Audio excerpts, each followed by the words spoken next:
Also, halo, ketemu lagi bersama saya Lili Permata dari Jerman Schule.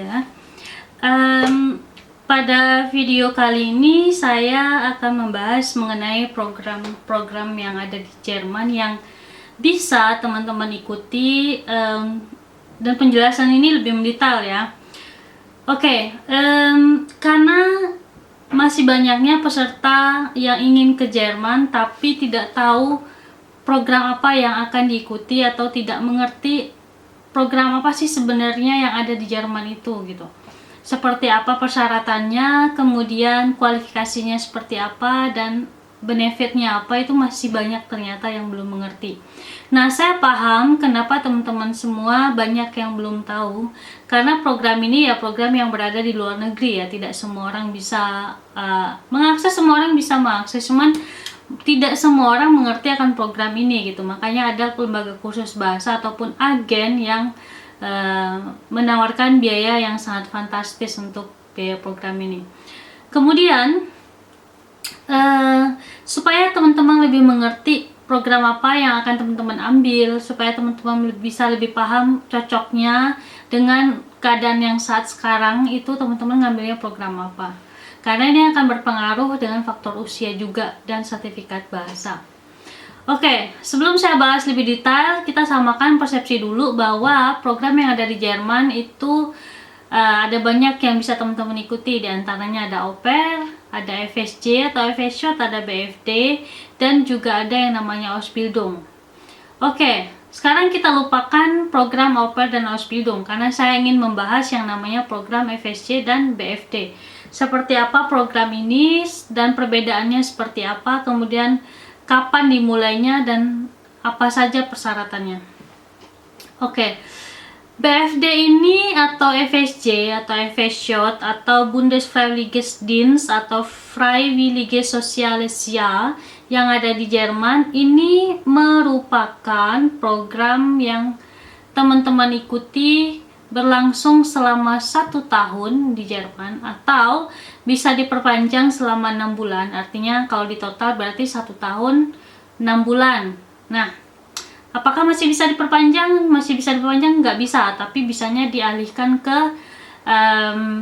program lain. Artinya kalau misalnya kalian di awal itu ngambil program FSJ 1 tahun, kemudian diperpanjang 6 bulan, berarti 1 tahun 6 bulan, kemudian masih belum dapat program lanjutan seperti Ausbildung atau studi. Nah, kalian bisa beralih program ke BFD gitu, walaupun masih sama-sama satu program cuma beda nama. Oke, kedua program ini, BFD dan FSJ ini merupakan program sosial atau program menjadi sukarelawan di Jerman, yang mana peserta dari FSJ atau BFD ini tidak hanya dari luar Jerman, tetapi juga ada peserta dari negara Jerman itu sendiri. Nah, biasanya kalau dari negara Jerman siapa aja pesertanya? Biasanya adalah pesertanya itu remaja Jerman yang belum melanjutkan atau yang tidak melanjutkan ke jenjang universitas atau yang tidak ngambil S1. Nah, biasanya mereka setelah selesai sekolah atau misalnya gimnasium atau sekolah setara dengan SMA di Jerman, mereka mungkin tidak tertarik untuk melanjutkan jenjang universitas, atau mungkin belum tahu nih sebelum mereka melanjutkan jenjang universitas mereka akan ngambil jurusan apa. Nah, biasanya mereka akan ikuti program FSC dulu. Karena nanti dengan berlangsungnya program 1 tahun ini mereka akan mengerti, oh ternyata skillnya, ternyata kemampuannya itu berada di bidang A contohnya. Maka nanti kalau misalnya mereka masuk uni atau masuk universitas, mereka akan ngambil di bidang A tersebut gitu. Beda dengan kita orang Indonesia yang mungkin yang penting S1 gitu. Apakah nanti mungkin prospek setelah lulus S1 itu bekerjanya sesuai dengan bidangnya, belum tentu gitu. Nah, kalau orang Jerman itu benar-benar memikirkan bahwa ya mereka akan melanjutkan studi sesuai minat dan kemampuan mereka gitu. Makanya ada yang namanya program FSC atau BFD ini. Oke, berarti kita udah samakan persepsi ya. Kalau misalnya FSC dan BFD ini merupakan menjadi sukarelawan di Jerman. Di Jerman berarti ada orang dari luar negara Jerman bisa masuk ke Jerman untuk menjadi sukarelawan. Dari mana aja? Banyak. Ada dari Madagaskar, ada dari Thailand, ada dari India, ada dari Indonesia, Malaysia, banyak gitu. Dari luar negeri, dari luar negara Jerman itu bisa masuk ke Jerman menjadi FSC atau BFD. Syaratnya kalian harus bisa bahasa Jerman. Oke, saya sudah jelaskan kalau misalnya tadi berlangsungnya berapa lama, sudah saya sebutkan juga. Nah, sekarang di mana saja mereka ini bisa menjadi sukarelawan atau di mana bisa mereka melakukan program FSC atau BFD ini. Yang pertama, mereka bisa melakukan itu di yang namanya sukarelawan. Yang pertama pasti di yang berkebutuhan khusus ya, atau orang-orang yang cacat gitu atau behindert gitu bahasa Jermannya. Biasanya ada di Wohnheim atau di Werkstatt. Werkstatt itu tempat orang-orang berkebutuhan khusus bekerja. Jadi untuk diketahui juga di Jerman orang yang berkebutuhan khusus juga bekerja di Jerman gitu. So seperti itu. Kemudian kalau BFD juga sama. BFD juga ditempatkan di tempat berkebutuhan khusus, tempat orang yang lanjut usia atau jompo atau panti jompo ya. Kemudian juga ada BFD di kindergarten atau TK, juga ada BFD di sekolah, juga ada BFD di klinik, itu juga ada. Nah, kemudian untuk BFD ini sendiri dengan FSC bedanya apa? Kalau BFD itu mulai dari usia 27 tahun. Artinya kalau misalnya teman-teman usianya udah 27 tahun, programnya yang diikuti bukan lagi FSC, tapi BFD. Kenapa ya? Karena ada perbedaan usia itu tadi gitu. Nah, kemudian syarat untuk BFD ini apa? Yang pertama yaitu sertifikat bahasa. Teman-teman harus mempunyai sertifikat bahasa minimal B1. Oke, banyak juga yang bertanya kepada saya, apakah bisa untuk sertifikat bahasa A2 untuk daftar BFD? Jawabannya bisa saja, tapi sulit. Kenapa? Berarti nanti akan membutuhkan proses yang sangat lama untuk teman-teman mendapatkan Traeger atau Einsatzstelle. Kenapa? Karena pasti orang Jerman itu mengutamakan orang yang kemampuan bahasanya lebih bagus gitu daripada teman-teman yang masih A2. Jadi kalau misalnya dibandingkan A2 dan B1, otomatis orang Jerman memilih atau memberikan kesempatan kepada peserta yang mudah sertifikat B1 daripada A2 gitu. Jadi saran saya dari A2 ke B1 itu hanya satu level ya. Jadi nggak begitu sulit dan juga tidak tidak sesulit yang teman-teman bayangkan. Pasti bisa asalkan teman-teman belajar dengan serius gitu. Nah, oke, kemudian apa saja sih benefit yang teman-teman dapatkan kalau misalnya teman-teman ingin BFD atau FSC di Jerman? Pertama ya pasti ada uang saku atau gaji ya yang dibayarkan per bulan. Nah, biasanya untuk gaji pun bervariasi, di mana kalian FSC-nya, di mana kalian BFD-nya. Di TK itu beda lagi gajinya, di tempat orang berkebutuhan khusus beda lagi, di tempat menjadi perawat di tempat orang lanjut usia itu beda lagi. Nah, kalau misalnya dibandingkan, di mana sih gaji yang paling banyak yang bisa kalian kumpulkan kalau misalnya kalian ingin FSC atau BFD? Jawabannya itu sebagai perawat. Kenapa? Karena nggak semua orang Jerman mau menjadi perawat gitu. Karena kan mungkin kalau perawat kalian bayangkan suntik nyuntik ngasih obat ya, tapi kalau misalnya di Jerman ya sebagai perawat misalnya di tempat berkebutuhan khusus atau orang-orang yang lanjut usia, itu nggak cuman merawat, tapi kalian juga memandikan, kalian juga ngasih makan, kalian juga mungkin gantiin pampers, kalian mungkin juga membuang kotoran mereka gitu. Karena kalau orang cacat ataupun orang yang lanjut usia mungkin nggak memiliki kemampuan untuk melakukan itu. Jadi teman-teman yang FSC, yang BFD yang melakukan itu, makanya gajinya lebih tinggi daripada bidang lain. Oke, kemudian gaji biasanya itu dari 350 sampai 600, ada juga yang 750. Ini tergantung ya. Kalau misalnya kalian udah disediakan tempat tinggal atau Unterkunft, biasanya tuh gajinya sekitar 350 atau 300 euro atau 450 atau 420. Ini beda-beda antara Traeger A dengan Traeger B, jadi nggak bisa disamakan. Kemudian setelah itu kalian mendapatkan cuti atau libur selama 29 hari dalam jangka waktu 1 tahun. Jadi kalau misalnya FSJ atau BFD kalian berlangsung selama 1 tahun, berarti dalam 1 tahun kalian dapat libur yang namanya 29 hari gitu. Nah, untuk jadwal kerja FSJ dan BFD ini, kalau misalnya di bidang keperawatan atau kesehatan, pasti di hari weekend itu kalian akan masuk kerja, terus kemudian kerjanya shiftan, ada yang shift pagi, siang, dan malam gitu.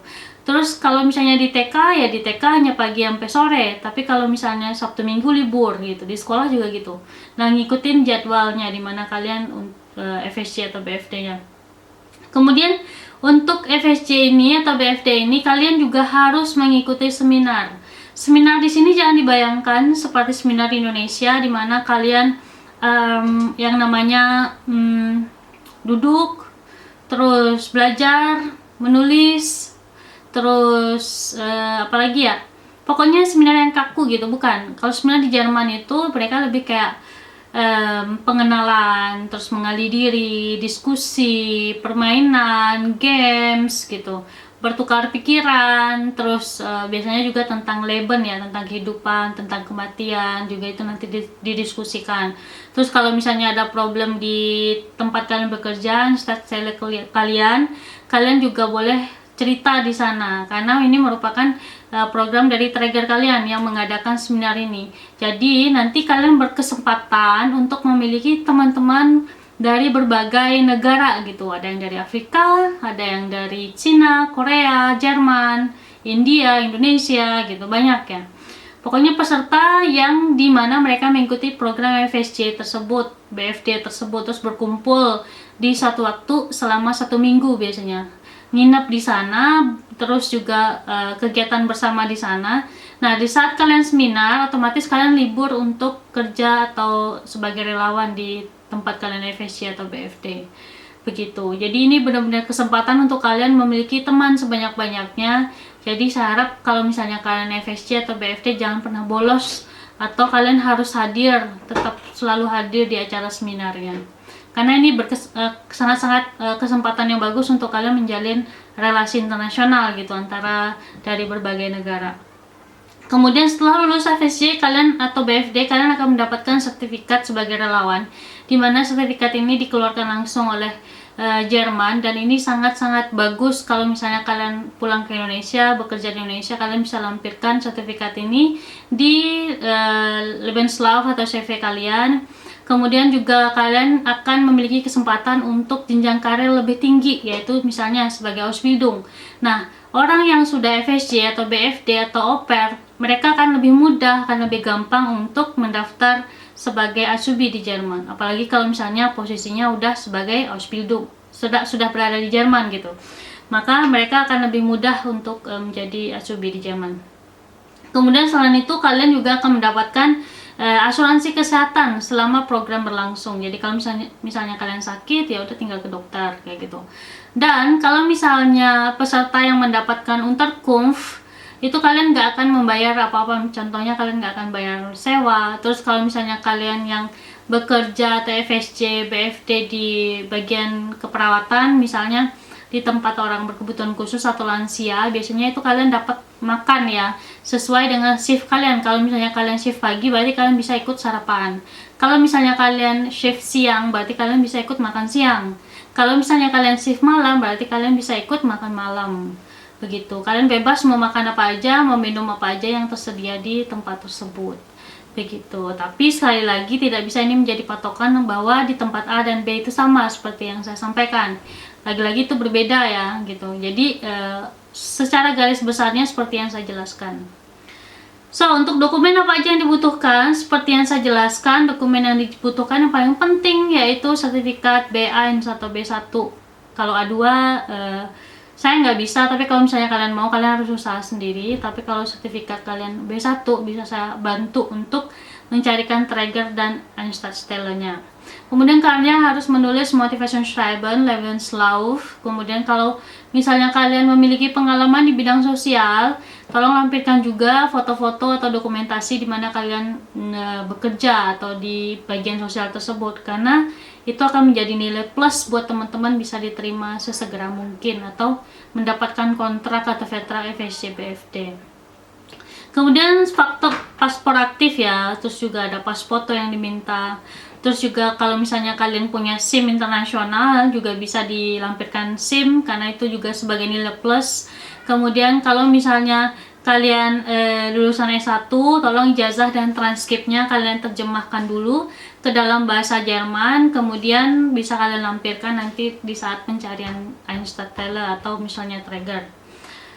So, seperti itu saja penjelasan dari saya mengenai FSC dan BFD. Sekali lagi, untuk teman-teman yang ingin ke Jerman, pastikan kalau misalnya teman-teman udah paham apa itu program A, B, dan D. Karena kita bisa saja menjelaskan, tapi kalau misalnya kalian udah memiliki pemahaman lebih awal, lebih dulu gitu, setidaknya kalian paham nih, kalau program A misalnya oke, sosial gitu. Program B berarti bekerja misalnya. Jadi kita menjelaskan itu lebih mudah, artinya kalian bisa lebih paham dengan apa yang kita sampaikan gitu. Berbeda yang mungkin seperti yang teman-teman yang nggak tahu sama sekali, terus kita jelaskan dari A sampai Z, itu pasti nanti akan membingungkan gitu. Jadi saran saya, banyak sekali informasi di internet ataupun di Google dan YouTube, kalian boleh cari. Saya sarankan kalian harus aktif, karena kalau misalnya kalian nggak membuka wawasan dengan apa yang ada dengan teknologi yang kita punya ini, sayang sekali gitu, pasti akan ketertinggalan gitu. Oke, kemudian setelah kalian dapatkan Träger, nanti akan ada yang namanya kontrak yang dikirimkan dari Jerman ke Indonesia, dan setelah itu kalian pengajuan visa. Nah, pengajuan visa, syarat visanya nanti akan saya bahas untuk FSC dan BFD itu di video lain ya, supaya video ini nggak kepanjangan. Apa aja syaratnya, kemudian dokumennya seperti apa, kita akan ketemu di next video. Oke, jika teman-teman masih ada pertanyaan mengenai program FSC dan BFD ini, saya persilakan untuk tulis komen di video ya, di kolom komentar. Dan kalau misalnya kita memiliki kesempatan untuk memberikan video yang lebih detail seperti apa yang teman-teman mau, kalian juga bisa request video apa yang mau kalian atau yang kalian inginkan gitu. So, begitu saja untuk video kali ini, materi kali ini. Semoga kalian bisa lebih paham lagi tentang program ke Jerman, dan saya harap kalian tetap menjadi orang yang produktif di bidang apapun dan dimanapun kalian berada, karena sayang sekali di saat kita masih muda tapi kita tidak melakukan hal-hal yang bermanfaat gitu, nanti tuanya nanti kita yang kesulitan gitu. Jadi kalau udah tua mau ngapain lagi? Makanya di saat selagi muda, produktiflah, lakukan hal-hal yang bermanfaat, perbanyak relasi, jangan takut mengambil pengalaman ataupun jangan takut untuk mengambil kesempatan yang ada. Oke, gitu saja dari saya Lili Permata, salam dari Jerman, bye bye.